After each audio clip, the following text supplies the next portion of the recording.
Miss Monica would be soon here with us.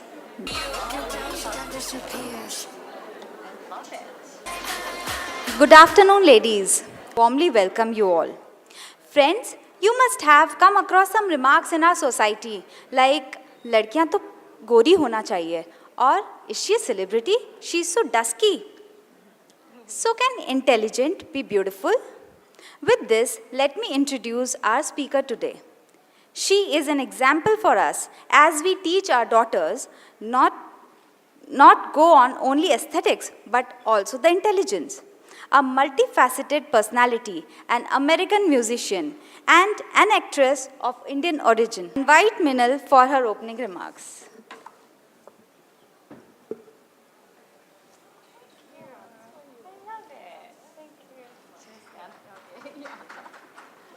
Good evening, friends. Good evening to everybody, and let me wish you a happy Diwali. This is a pre-Diwali meet, and I hope you all network, you utilize this time very well. Thank you so much. Music begins where the possibility of language ends. And singing in the shower is all fun until you get a soap in your mouth. Then it becomes soap opera. Ladies, I welcome you all to Story of a Seeker whose grit, determination to walk the unwalked is fascinating to be told and heard. Friends, we have with us Monica DOGRA, our Videsi, rock singer and actress. She's proven that fate is always written by sheer hard work, passion, and determination. Her journey between the two Bs, that is Baltimore, US, and to Bombay, deserves to be seen in the light of her motto, Unlimited You. And Monica embodies the same. With her collaboration with artists across genres, she enjoys intelligent reinventions of her music with artistic fluidity. Monica, it's our privilege to have you with us. I also welcome our past National President, Ms. Neeta Bujra, all the past chairs, friends from the media. Friends, I must thank you all for your overwhelming support to the initiative FLO Spreading Smiles.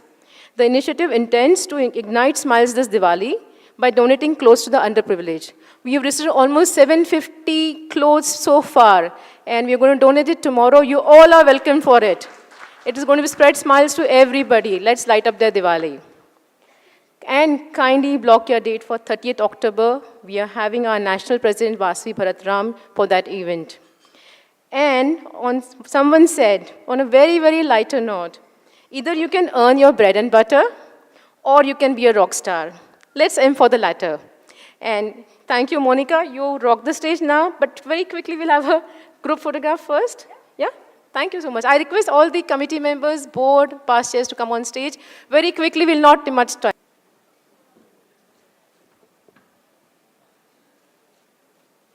I just want to say thank you so much for the amazing introduction, Minal. It's very rare that it's gotten right. And everything that was said is absolutely true. And also, it is a deep, deep honor for me to be here with all of you, all women, all amazing, powerful, beautiful women. It's a dream of mine. So I know that the subject for today is Beaut-i-ntelligent, beauty with brains. I kind of took a different spin on this subject matter today, and hopefully it sparks a healthy and wonderful dialogue between all of us, because I truly think that change begins within, and if we would like to see a different future for our daughters and our younger sisters and anyone, actually, the world, it really begins with women. We are the creators of life. Not a single human life on this planet has not come from a woman's womb. So that is a beautiful responsibility and a magnificent power that I carry with a lot of pride. Squint your eyes and look closer. I'm not between you and your ambition. I'm a poster girl with no poster. I'm 32 flavors and then some. And I'm beyond your peripheral vision. So you might want to turn your head. Because someday you're going to get lonely and eat most of the words you just said. Both my parents taught me about goodwill, and I have done right by their name. Just the kindness I've lavished on strangers is more than I can explain. Still, there are many who have turned off their porch lights, just so I wouldn't think that they're home. and hid in the dark of their windows till I'd passed and left them alone. God help you if you are an ugly girl. Of course, too pretty is also your doom, 'cause everyone harbors a secret hatred for the prettiest girl in the room. And God help you if you are a phoenix and you dare rise up from the ash. 1,000 eyes will smolder with jealousy while you are just trying to fly past. I'm not trying to give my life meaning by demeaning you, and I would like to state for the record that I did everything that I could do. I'm not saying that I'm a saint. I just don't want to live that way. No, I will never be a saint, but I will always say, squint your eyes and look closer. I'm not between you and your ambition. I am a poster girl with no poster. I am 32 flavors and then some. And I am beyond your peripheral vision. So you might want to turn your head, because someday you're going to get lonely and eat most of the words you just said.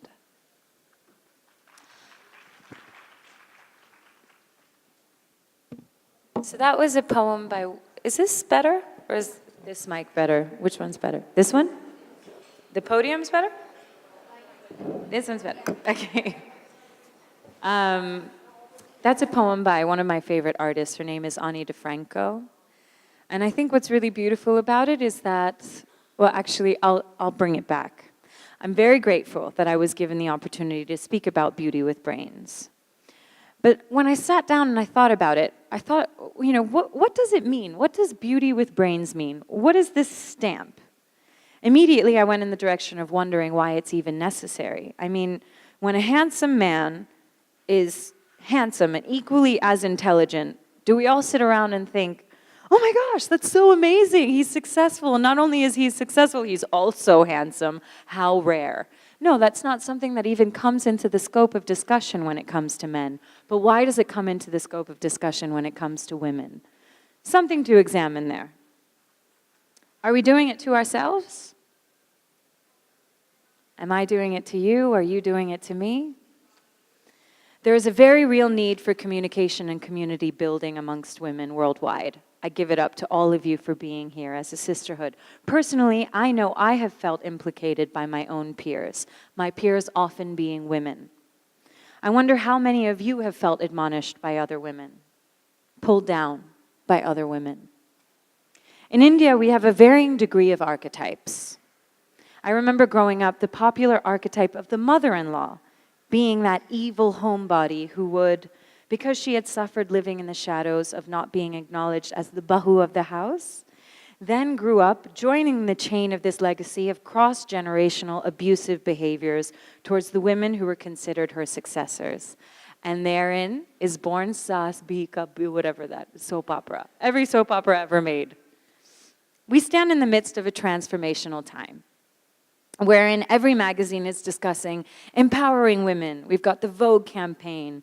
We've got every other t-shirt from Zara to Forever 21 saying feminist, female, boys equal girls. It's a trend. It's a fad. It's in fashion, finally, to empower women. And I'm actually very happy about that. I truly believe that when you mainstream a social cause, though a whole and complete representation of the movement is impossible, and critical ideologies do get lost in translation, it cannot be denied that by popularizing a cause, you make it relevant to the masses and you seed minds with alternate ways of thinking where before there was none. But now that being a feminist doesn't send people running in the other direction, now that it is no longer a bad word, I'd like us as women standing in this incredible position of privilege, here sparking dialogue amidst ourselves, with one another, in order to dream beyond our means and shape a world where we love our younger sisters and daughters and we empower them. I want us to consider why we implicate each other. Why don't we support one another? And how and why do we limit each other? Can we move into a space of awareness and trust where we know there is enough for everyone? That one person's accumulation of resources does not mean that there's less for me or less for us. Because being a woman defines you. It defines you in a way that formulates, that guides, that sometimes celebrates, it can sometimes limit. When you are a woman, constantly you have to decide whether to operate from fear or to operate from a space of empowerment. And whether or not to help the women around you to operate from a space of fear or from a space of empowerment.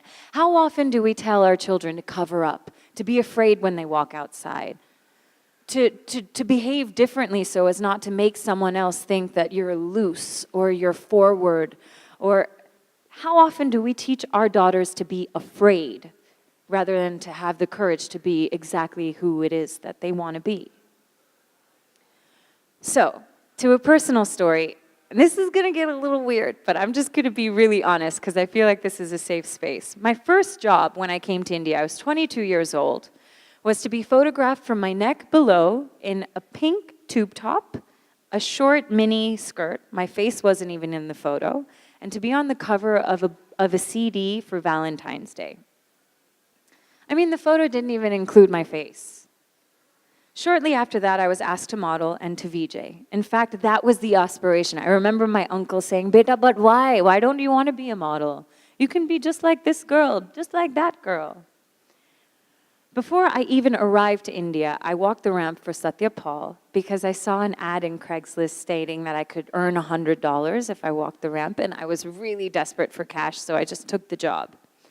Backstage, this man heard me speaking to the other models, and he said, "Hey, I think you're pretty articulate. I want to know if you'd be interested in a part-time job." At the time, I was really struggling. I couldn't make my rent, had no money whatsoever. So I took his business card, and I noticed that it was the Rockefeller Center, and I thought, hey, this guy seems legit. Why not? Called him a week later, went in for an interview at this posh Midtown New York City office. And he explained to me that all I had to do was to learn the bare minimum of equipment leasing and finance when I was a music major. So he said, "I'll teach you the minimum of equipment leasing and finance. And all you have to do is curate deals with some of my long-standing clients and a few new ones, wine and dine them. And if you close a deal, you make a percentage of the profit." So I said, "Sure, okay, why not? You'll pay me $500 in cash, I'll do this." 22, nothing really to look forward to, took the job. A week later, another girl was hired. She looked a bit like a model, wasn't very articulate. I was like, oh, this is interesting. Maybe this guy just thinks, I don't know, pretty girls can close some deals. A week later, another girl was hired. Pretty soon, I started to think I was a part of a harem, and it felt a little uncomfortable. A month into this job, I managed to close a deal, and we were representing the company at a big convention center where lots of other companies were represented. I had the company camera. I was looking through the photos that I was taking at the event, and I happened upon a photo of one of the other girls who was hired in a compromising sexual position. This was not okay with me. So not only was I hired to be amongst other girls, and I'm also seeing inappropriate photos of one of the girls employed by this man, who was the founder of the company, one of the partners of the biggest finance companies in New York City. I confronted him about it. He didn't like it. So I was fired immediately and escorted out of the company as if I was a criminal, not even able to collect my things.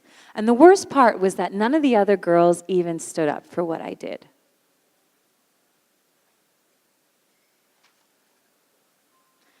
Funnily enough, I managed to close one deal that month, which earned me a couple $1,000s, which is how I bought my ticket to fly to India, which would be the trip that changed the trajectory of my whole life. So in the end, it worked out that I walked for Satya Paul, was employed by this douchebag, and then confronted him about sexual assault within the company. But this got me thinking in my life. The packaging and selling of feminine sexuality in order to sell products is one of the most popular ways of marketing. I mean, think about it. Some hot girl holds a burger. There's your burger ad. You've got Katrina Kaif holding a Mazda bottle with mango juice dripping on her lips. You're selling juice. The launch of a new car for insert your favorite car brand. Who's hired to present the new car? Girls in sparkly dresses, preferably short, selling the car. Not often do you see a man presenting a product in order to sell it by way of being sexy or hot. It has become a trendy aspiration for women to make themselves objects for the sole purpose of a man's consumption. India, the land of the item song.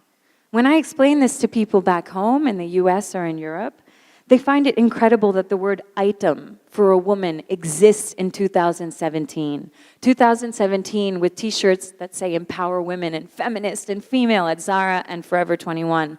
This is hypocrisy. I literally have no answers. I only have questions. I have moments, stories, anecdotes that run through my head constantly. Why are conditions for women still so futile? How are we contributing to the disease? How can we contribute to the cure? What do you do in a day to uplift the women and the feminine energy around you, even if that's feminine energy in the men around you, just the feminine energy? Which brings me to my next anecdote. I recently released a music video for a song that was originally performed by Abida Parveen called Narai Mastana. I wanted to play the video, but I can't. Hopefully, if you haven't seen it, please go and watch it. The record label went about the normal protocol for getting my music video approved to be played on television. It has to go through a intense censor board judgment process. And the certificate that we received back was an A certificate, which means it's essentially banned from television. So my music video cannot play on television at all. A little backstory on my project is that it was my first time being commissioned to write a song by a record label. What that means is that the label paid me to write the song, and they also gave me a small stipend to make the music video.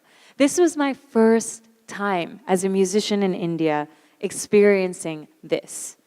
After a decade of being the face of the Indian independent music scene, countless television shows, handfuls of Best Artist nominations, VH1, MTV, Jack Daniel Rock Awards, this was my first time being given funds to make my art. I have always self-funded everything I have ever done. So imagine what it's like for everyone else.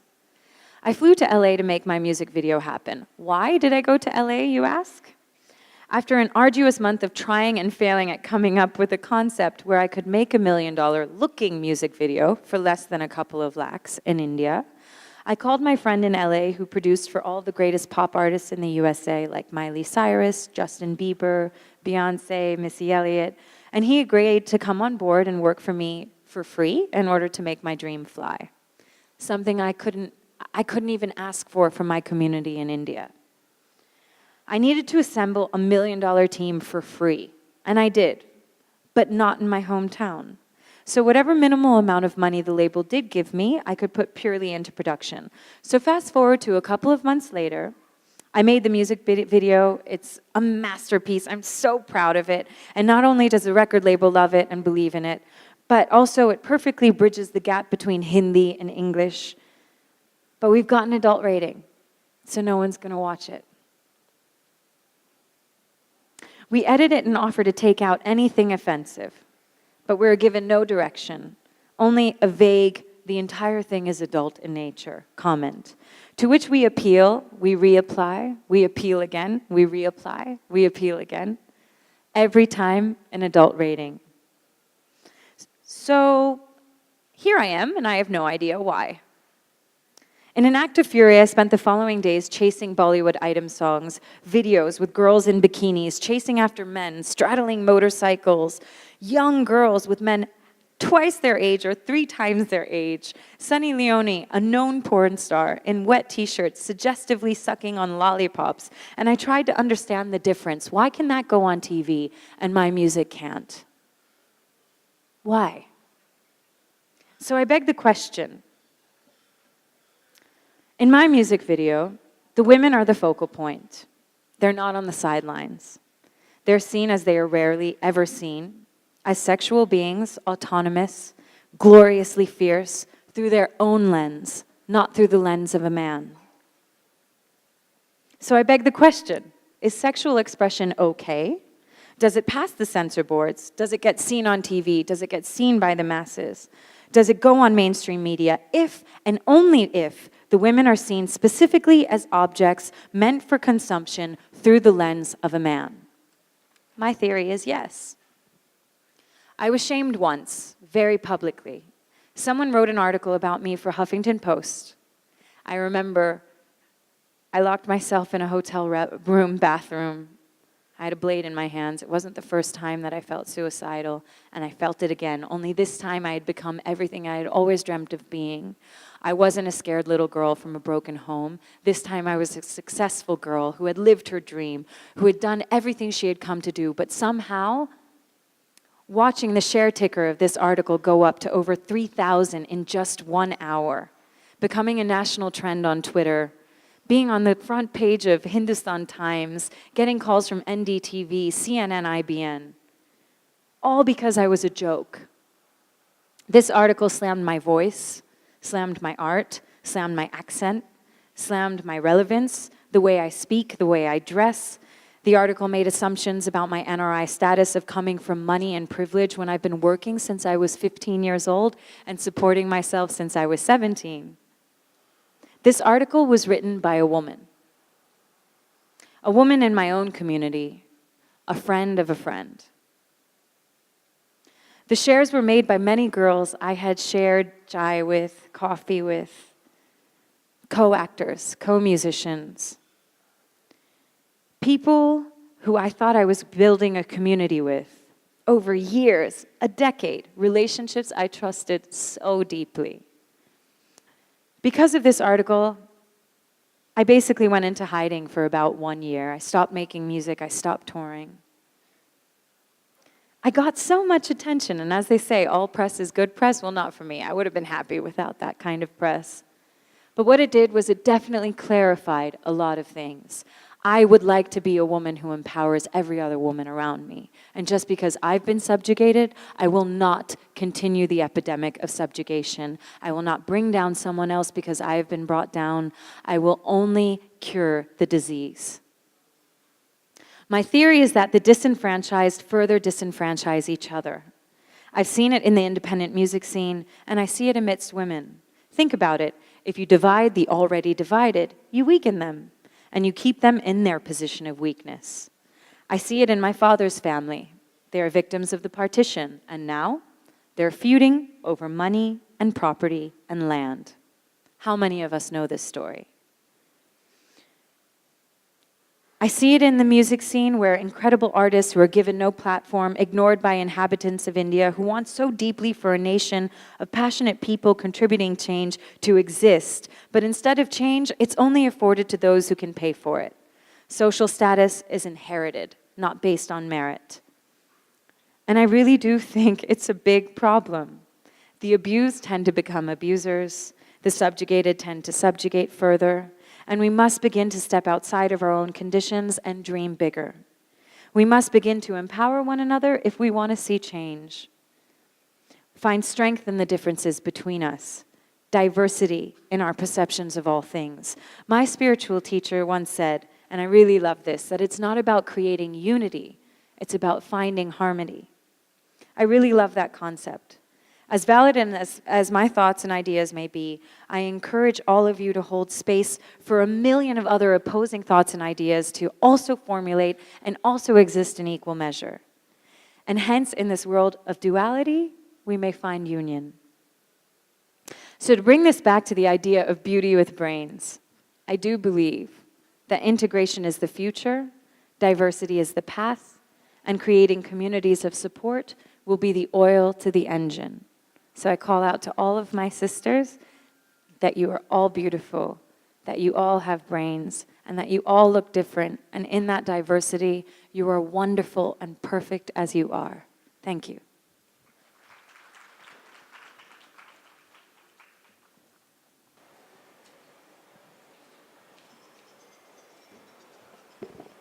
Wow, that was thought-provoking, an eye-opener getting to know the scenes behind. I request Minal to join Miss Monica on stage and take this session forward.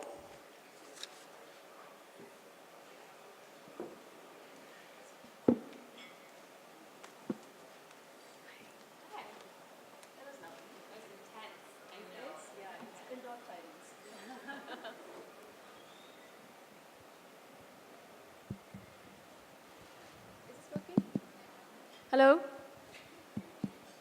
How are we? How are we all doing? I never imagined such a silence. Yeah? It was intense. Was that too much? You can just shake your head. I have a problem of being way too honest. But I wish growing up that other people had been honest because I think it really creates freedom and safety. We often think that we're the only ones, but my story is your story, is her story, is her story, is her story. We just need to start talking about it. So It's all her story, right? I just want to know, how did you aspire to do a major in music, theatre? well, I To New York University. yeah. My upbringing was quite unique. My mom is a singer, and my mamaji was also is a singer from Jammu. So I was raised very much steeped in music and performance and dance. But then my parents split up when I was 12 years old, and I was raised by my father.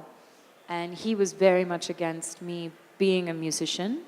And then I had so many teachers around me who just thought, hey, you're really talented, I'm gonna help you, I'm gonna help you. And so all of the stars in my school, and by stars, you know how it's like, there's the 8-year-old star in the elementary school, and I was like, I was the You've been a rock star since the beginning. I mean, by birth. Yeah. So all my teachers really helped me, and music became my safe space, my way to experience God, my way to feel free and loved. So I auditioned for NYU early. I lied to my dad and said that I was going to audition for a scholarship, not for my major. And so he drove me, and I went, and I did everything. So he didn't know, actually, that I was majoring in music until I graduated. Wow, wow. Yeah. How could you keep that secret? He's an Indian man. They don't pay too much attention. It's like, sign this, Dad. He's like, cool, you know, he doesn't read anything. It's like in schools, no? When you get the low scores, you get it signed, half covered. Yeah. I would like to know, since music is your religion, your God, how did you dabble into acting? Well, like I said, I was a musical theater major. So for me, it was always about telling stories through music and dance and acting. So even at NYU, I studied dance, drama, and voice. But if you specifically mean how I got a film, No, it's like music being your religion, your God, acting was a next step to it, or just... it's not so much that, yes, music is very much my way of connecting with God, but more than that, it's storytelling. And I tell stories through fashion, I tell stories with acting, I tell stories through my music videos, I tell stories through my songwriting. So music is a medium, but acting was always a medium, and dance has always been a medium. So if you look at my body of work, you'll see my music videos are some of, you know, they're all my stories, they're all my concepts. The characters I've played in films are very much in line with what I want to say, who I want to be. I believe that art can transform the cultural climate of a nation. And I want to be a part of that, you know. That's very good, very inspiring. What do you identify with? Rock music or Sufi music? The latest song is Abida Parvin's Redemption. Yeah. So Sufism or rock? See, again, it's about harmony and diversity, not about unilaterally choosing one over the other. But rock music happened to me accidentally. I was a bartender in New York just to pay my way through school, since I had to work at night and study during the day. And I ended up working at a bar that was owned by Velvet Revolver and the Donnas. I don't know if any of you guys know who they're really famous rock bands. And I was New York City's worst bartender. I had no interest in being that, but I had to pay my bills. And so that's how I was introduced to rock music. Otherwise, in my upbringing, I was raised listening to Lata Mangeshkar, Jagjit Singh, Nasrat. I was not really a rebellious rock and roll person at all. And then because of that, I got vocal notes, which are cysts on my vocal cords, which changed my voice. That's why I have a very raspy voice now. And it's basically uncurable. And I thought, you know, when sometimes you stare at the heavens and you're like, if there is a God, he makes no sense. Like, why is this happening to me? We've all had those moments. So I'm like, how can it be that I've gone against my father? I'm majoring in music. I'm working so hard to get through school. And in order to work to get through school, I have this stupid job that's now given me cysts on my vocal cords. Like, where is the poetic justice in all of this? So then I became angry. And then out of anger, I started writing rock and roll music. So that's how that happened. I don't think it's my nature to really be an angry person. But things have happened that have pissed me off, you know, like Kali is born out of the fury of the she's just not just ripping off heads because it's fun. Like, you have to, you know? Yeah, you have to express. Yeah. You came to India without any job prospects, without any money. How did you achieve so much, and what was the journey? Please share that. I think that we often make our decisions according to a predisposed, like we sit and we make our plans. This is what my life's going to be. So you always planned to come to India? No, I'm saying I did the opposite of that. I'm saying I know that people sit sometimes at home and they're like, at this age, I will do this. And when I have this, I will then do that. And life does not work that way. I think fortune favors the brave. If you want to do something, you walk in the direction and you say, hell or high water, I will make it happen. That failure is not an option. I failed many, many, many times. I was desperate for a few years, not that long. Within 1 year, I met the right people. I started making music, mainly because that's what I was putting out there. I was open, I was warm, I was welcoming, I was curious, I was hardworking. And India also, in many ways, emancipated me from this feeling of having to be Indian. It was like in India, people grow up listening to the Beatles and ABBA and AC/DC, and in America, if I wanted to and I did, the few shows that I got on Broadway, I was the Arabic dancing girl in one, the exotic temptress in another, the Kama Sutra dancer in another. So no one could ever see past the way that I looked. And it felt really limiting. And then in India, I met all these like tattooed, you know, yeah, just people who they're Indian, they're in India. You can't say they're not Indian. But they're unique, and they were doing things that were a bit different and offbeat, and I identified with that. You always say you are the catalyst, or almost you had a major hand in the developed indie music of India. How did you contribute to that? Well, Indie music is the independent music where everybody is doing on their own, yeah, funding themselves. basically non-Bollywood. Yeah, for a while there was Hindi pop, but now that's starting to happen, and we've got the Punjabi scene as well. But I don't know. I just started. I started writing music. It got picked up by OML. OML then started the first ever music festivals in the country. The first ever live music venues. I performed at all of their openings. I was on the roster for the first independent record label.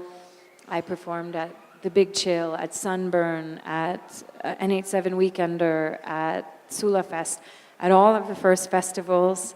MTV Indies, I was on stage launching with them, talking to them about how to launch. The Doerist was the first ever television show highlighting musicians who were self-made and not, born into their positions. That won many, many awards, and I don't know, I was just a part of a lot of firsts. It was a unique time. So you discovered your identity? Have you?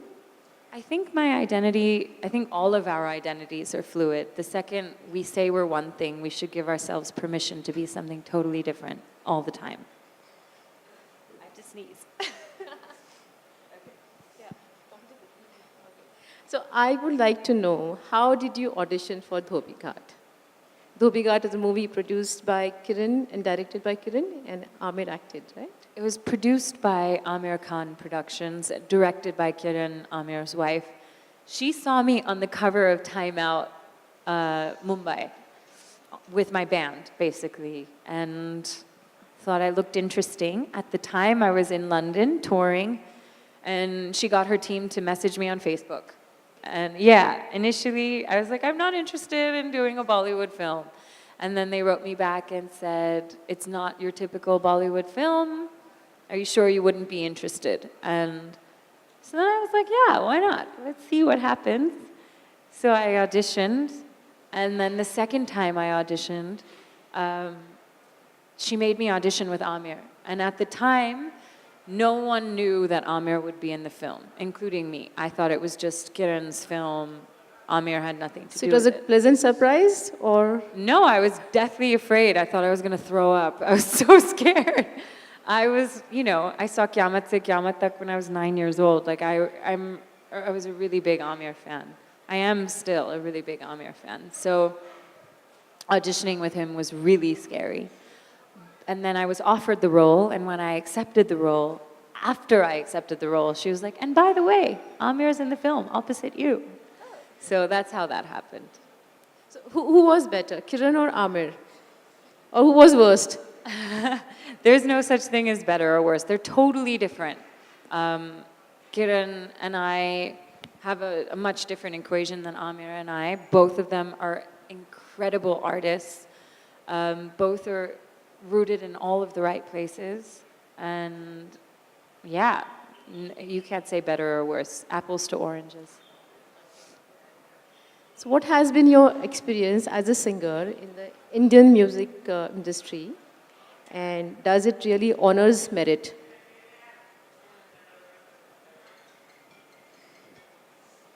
I think the music industry, much more than the acting industry, honors merit, for sure. In my experience, I don't know, it's been great. India's been so kind to me. It's been very difficult as well. Half of the time I feel like I'm feeling my way through the dark. But luckily, when you walk through the dark, your other senses heighten. The human body is brilliant like that, so. True. Okay, now tell me something. What is your idea of feminism?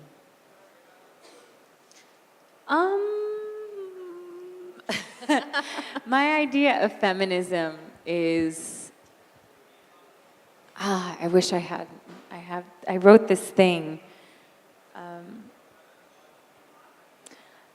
I believe in Shiva Shakti. There is a feminine and masculine energy in all things. I have masculine energy in me, I have feminine energy in me. The feminine energy is the one that welcomes, that communicates, that imagines. I feel like feminism is empowering that energy in all things, at all times, in all beings, regardless of their sex. That's what feminism is to me. And your take on body shaming? I think body shaming is horrible. It's horrible. That's all. It's the worst. I've been shamed. There's this video my friend Shibani was telling me about. I haven't seen it, but maybe you can find it on YouTube, where they interviewed a whole bunch of adults about how they felt about their bodies. And all the adults, like, what would you change about your body? If I asked you that question right now, I'm sure you have a bunch of answers. Like, I'd make my butt smaller, I'd make my boobs bigger, I'd make my nose smaller, whatever. We all have these things. But then immediately after, they asked the same question to children. And the children were like, I want a mermaid's tail. Like, I'd want wings. I think wings would be cool. But definitely a mermaid's tail. So we are not born apologetic for our bodies. And we're also not born judging each other for how different we are. We're taught it. So if we could unlearn that, that'd be brilliant. I am in no way, I work out every day. I'm always deathly afraid of being judged. I have been spoken about quite poorly for the way I look, and it doesn't feel nice. So, yeah, that's my take. You look beautiful. Thank you. But I've learned how to work the system. I am not someone who likes to do hair and makeup. The first time I walked up the red carpet, I washed my hair, and it was still wet, and I was on every blog for having greasy hair and looking like I was going bald. Yeah, I'm not into it. But now I get it. I'm like, okay, sure. You need me to like whatever. She did her own makeup today. I did my own makeup, I did my own hair, but I understand, we can't just snap our fingers and expect for the system to change. And I also don't want to be kept out of the system. I want to change it from within, so I do my best to assimilate and not piss people off. What is Monica Dogra's biggest fear? Cockroaches. I have a big problem with cockroaches. That it was my comeback stunt on Khatron Ke Khiladi. I don't know if any of you watched this show, but why they put me in that body bag and zipped me up in that freaking thing with the handcuffs is because a week earlier in my hotel room, there was one cockroach in my hotel room. I freaked out, called the hotel staff, everybody in Khatron to come and like clean my room, take the cockroach out, and the next stunt I had to do was with 8,000 cockroaches all over my body. Maggots, handcuffed. And then my body broke out into stress rashes for a week after that. I had to take cortisone injections to calm down. That's terrible, terrible, terrible. Torture. Yeah, it's real torture. Yeah. I can laugh about it now because I survived, but it was not fun. Yes, what you fear and you survive that, I think that's a bigger achievement. Yeah? What do you all say, isn't it? Well, I am scared of not the cockroaches, but the lizards. I'll be throwing away here from here. Oh, I love lizards. They're so cute. I love them. Okay, tell me something. Is the idea of self-image short-term positive asset or a long-term liability? Self-image. It depends on what you root self-image in, which is one of the reasons why, if I have a fight with my boyfriend, I'm always like, you have to love my mind because everything else is gonna like fall off and one thing we all have in common is we're all gonna die. One thing all women have in common is that we're constantly pressured to be beautiful. Men don't feel that. It's not the same for men. If we're not beautiful enough, if we don't look a certain way, we're not allowed to age.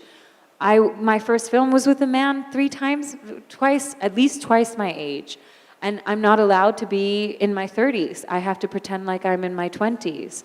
Women are aged instantly. Either you have to be in your teens or you have to be like a mother of a 20-year-old.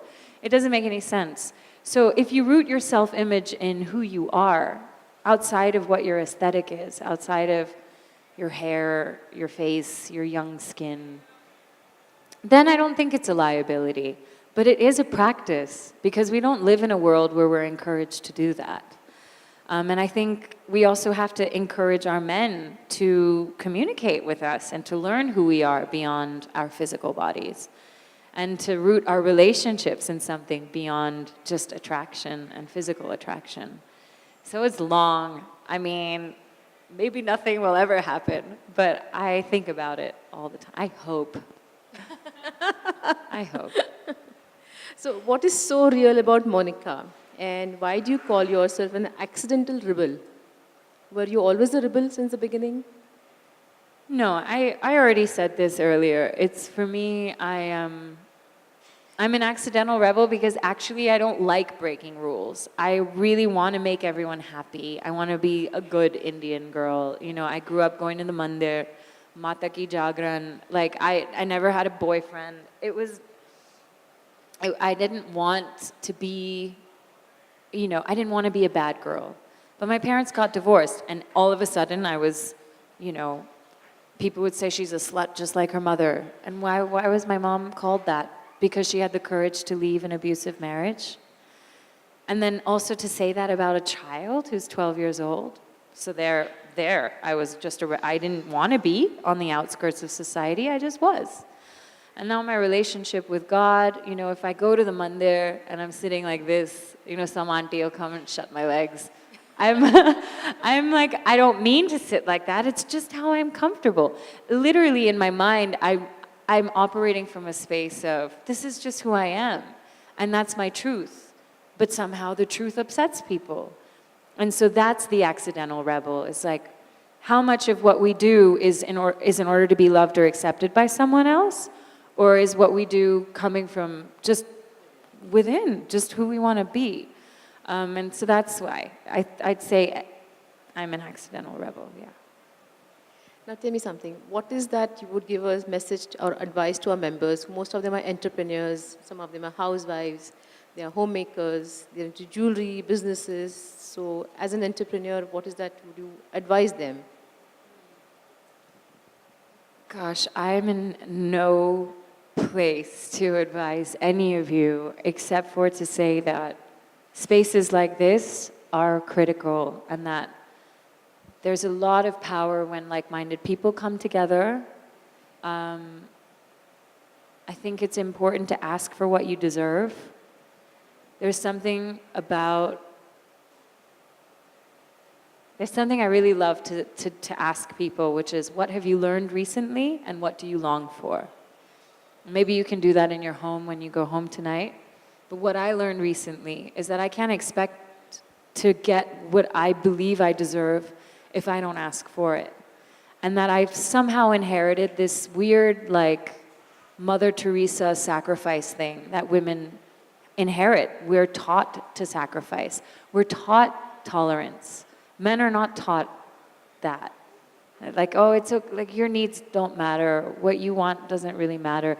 And in sacrifice, we know love. You know, I'm loving you by sacrificing everything that I need. That's how I'm loving you. I would encourage, I feel like it goes for the householder, it goes for the entrepreneur, it goes for any woman anywhere. Children, ask for what you deserve. Don't be afraid to hold other people accountable to give you what you deserve. And yeah, let's all kind of kill this romantic notion of sacrifice because it really is benefiting no one. Right? Yes. Any three good advices? Three. This is one. Okay. That was one? That was a lot. I feel like I've spoken a little too much. You guys don't have questions? I'm Open the house now for the question. Babbling. Yeah. That was a lot. That was three.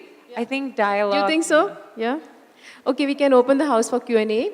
Anybody want to ask a question? Committee, please. Monica, before we go for the question answers, can we ask you can sing a song, a few lines, any favorite song of yours? We would You can do the hear latest. Your voice. Abida Parveen's. We want to hear her, right? Yeah. That's not encouraging. Louder. Yes. Still louder. Prepared. Anything. You're a rock star. Okay, well, a lot of my music's not meant to be sung a cappella, you know?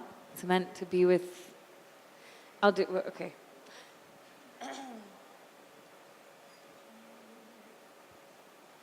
My pockets are empty, would you feed me some rain? I got nothing to show you but some portraits of pain, and I am fading into your fields of gray. Your imaginings are starting to take over me. If I wanted to touch you, would you start backing away? I drink more than I ought to, so I got courage to stay. And I am fading into your fields of gray. Your imaginings are starting to take over me. You're taking over. You're taking over me. You're taking over. Oh, please, oh, please, oh. Wow! That was awesome. Can I request one more? Embrace. Embrace is really good. Guys, come on, you're killing me. You don't understand. This is my least favorite thing. Like, it literally is my least favorite thing. Because now I'm like sister to sister. Because I produce shows. Like, I show up this is a talk. I like to honor my music more than just singing a couple lines. Like, it's just aisi taisi vibes, you know?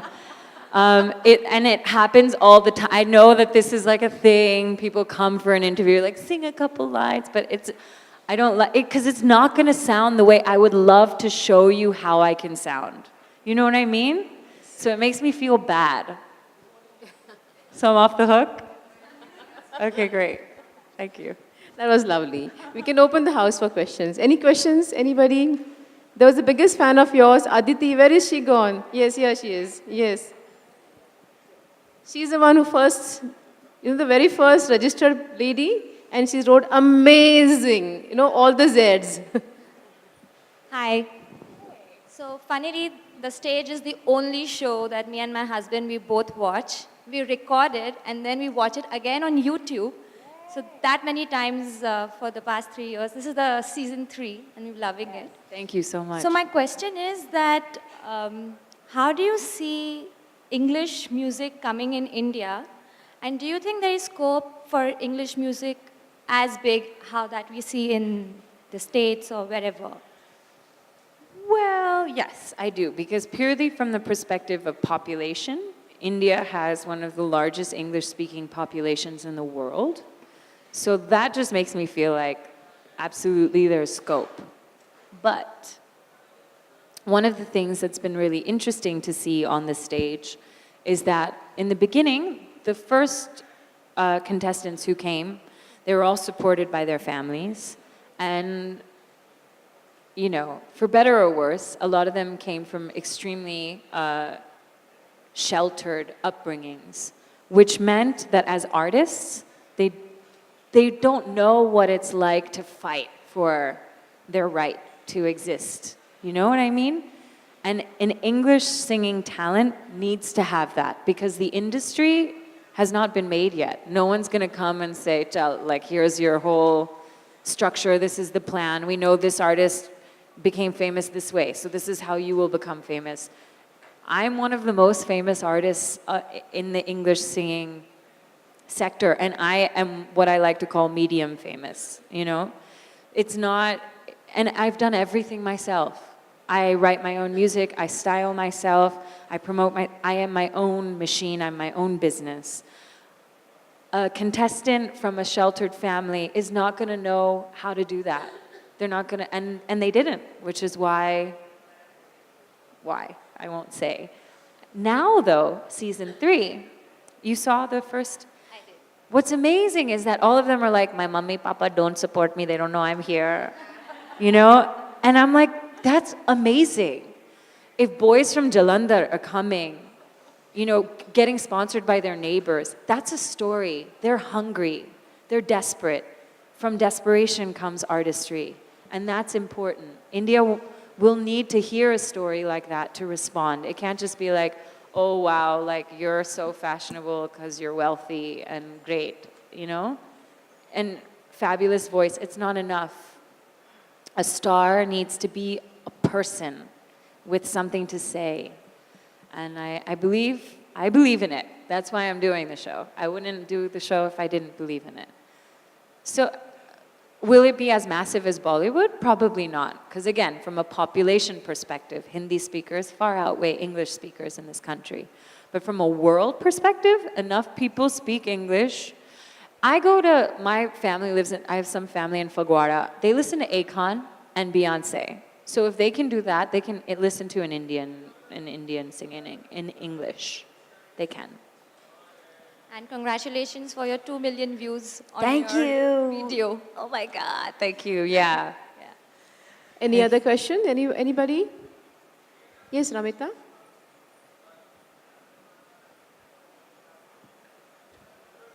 Hi, Monica.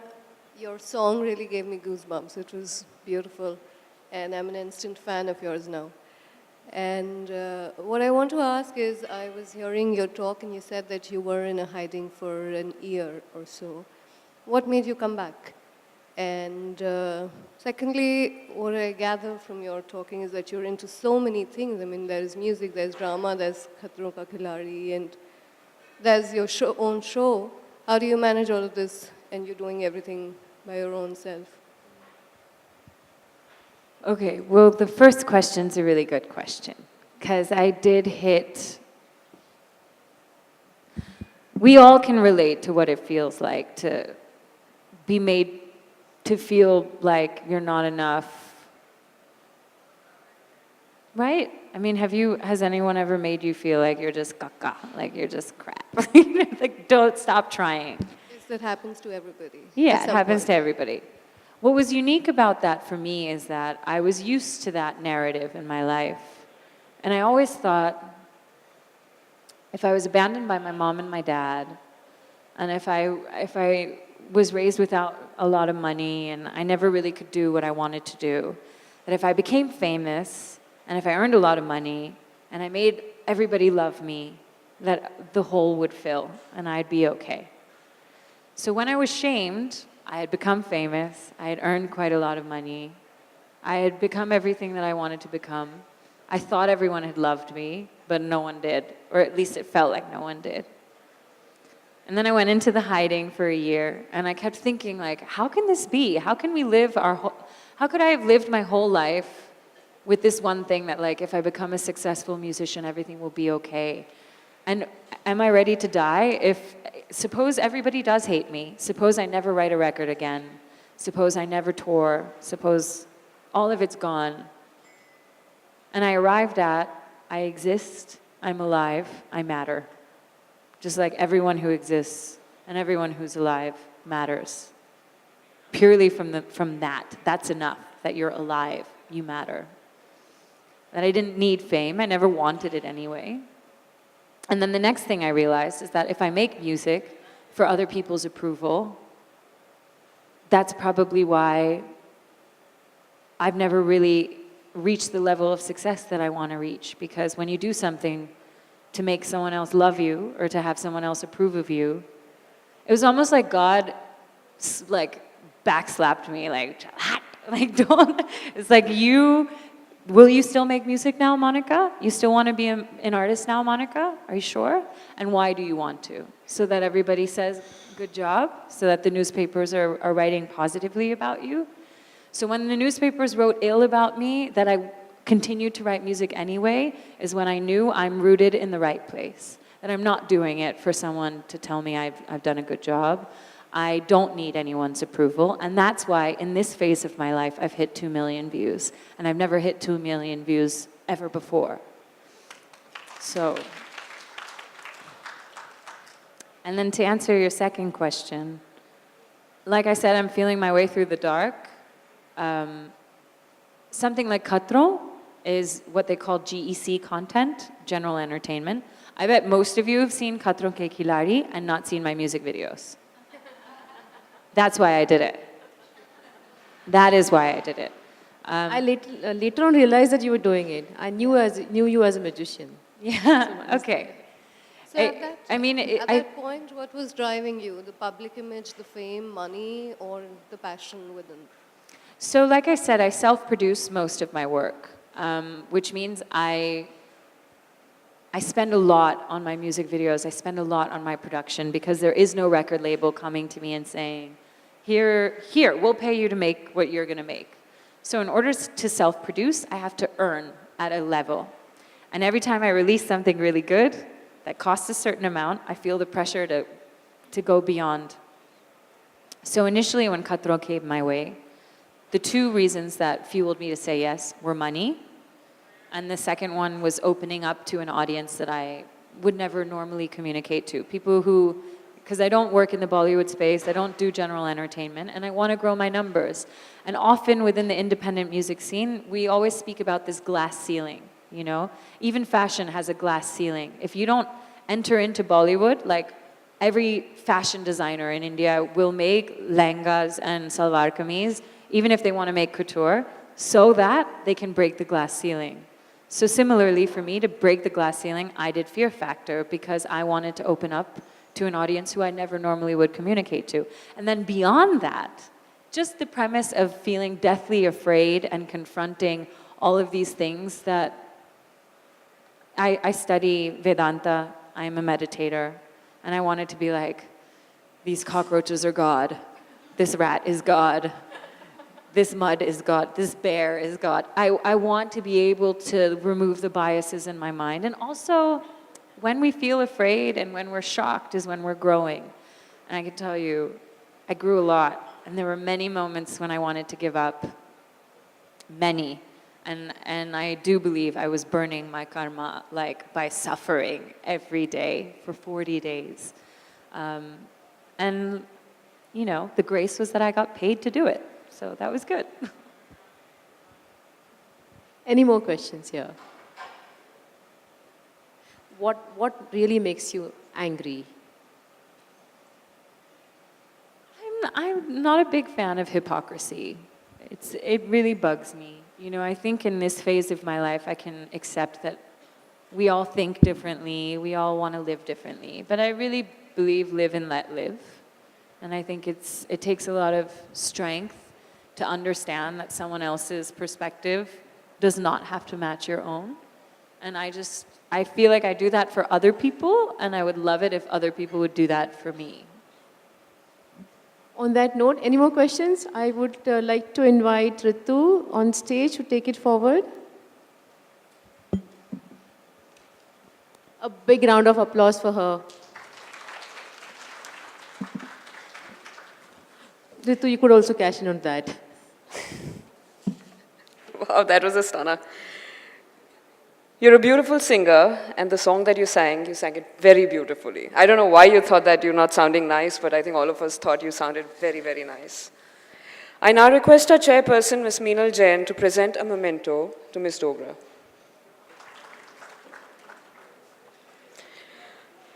On behalf of Wiki Ladies Organization, On behalf of Wiki Ladies Organization and the entire team, I, Ritu Lunia, Executive Committee member, extend a heartfelt thanks to our speaker, Ms. Monica Dogra, for a beautiful session.